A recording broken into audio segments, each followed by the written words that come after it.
E aí nós, na época que estudamos o livro do Gênesis, nós falamos a respeito desses nefilims. A palavra nefilims aqui, que ocorre no versículo 4 de Gênesis 6, tem dado origem à estranha dedução que esta passagem originalmente não se situava em conexão alguma com a narrativa do dilúvio, que o autor dela, de fato, nada soube acerca deste evento. O único fundamento para esta inferência é que a mesma palavra é encontrada novamente em Números 13:33, no mau relatório dos espias sobre Canaã.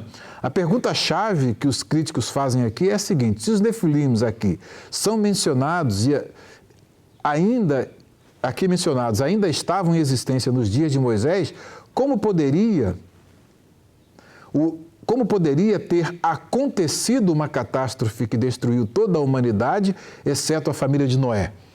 Aí eles fazem a pressuposição de que o dilúvio não tinha acontecido e que o autor de Números, que eles não dizem que é Moisés, tá? É um autor que desconhece essa tal catástrofe, por isso faz menção aqui aos nefilims como se ainda estivessem em existência. O Green, esse livro do Green, ele merece até ser traduzido para o português. Ele faz uma análise bem simples dessa questão. Ele diz: Green responde, mas isto repousa sobre a pressuposição não provada de que os nefilims do livro de Números eram os descendentes lineares de Gênesis. E sobre esta base incerta, segundo os críticos, o autor ou compilador de Gênesis é culpado deste absurdo de introduzir uma passagem como anterior ao dilúvio que, pelos seus próprios termos, revela que nenhum dilúvio aconteceu. Então, eles não creem que o dilúvio aconteceu. Poderia ele ter errado tão grosseiramente em seu significado? Ou não é possível que os críticos modernos possam ter interpretado erroneamente esses versículos isolados? Claro que interpretaram erroneamente. O mero fato de o mesmo termo nefilim ser aplicado tanto aos antediluvianos como aos cananeus é uma premissa muito raquítica para sustentar tão extraordinária conclusão. Primeiramente, vem Green, ele dá uma explicação muito interessante. A palavra é obscura quanto ao seu significado e a sua... É mais provável um termo apelativo ou descritivo do que um substantivo gentílico. A Septuaginta traduz por gigantes. Outra versão grega antiga o traduz como assaltantes ou homens violentos.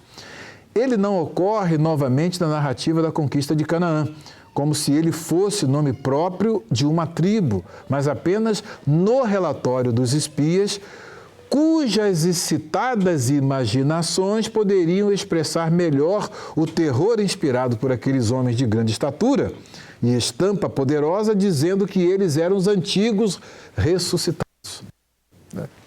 Um absurdo. Devemos observar além disso, que os nefilims não são apresentados na narrativa como sendo produtos da união dos filhos de Deus com as filhas dos homens.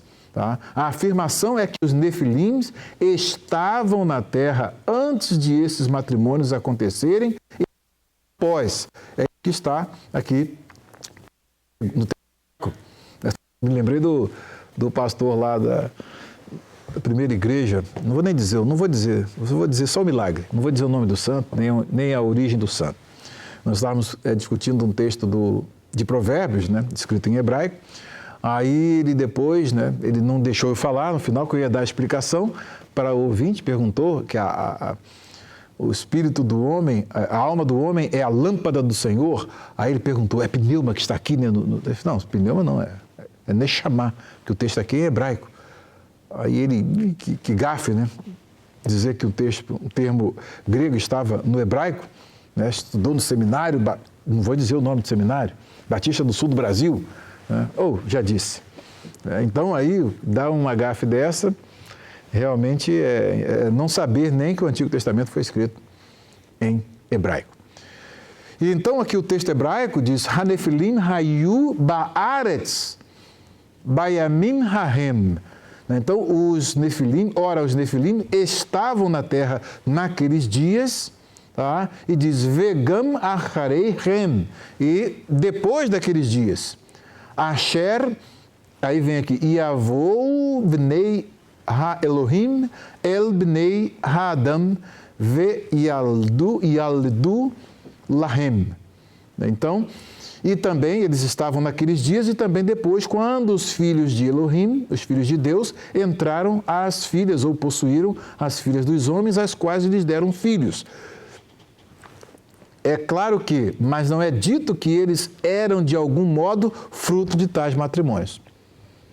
Diz que eles estavam na terra. O verbo aqui é eles estavam na terra naqueles dias em que os filhos de Deus entraram às filhas dos homens.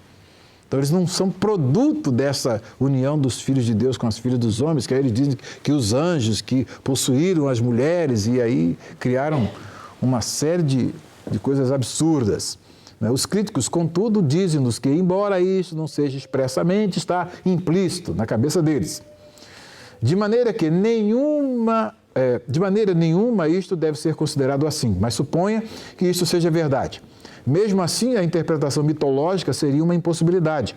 A ideia de que os Nefilins foram uma raça super-humana oriunda da união de anjos com as filhas dos homens é completamente anulada pela declaração explícita de que os Nefilim existiam antes que tais matrimônios tivessem lugar, como também depois. Só ler o texto. Tá?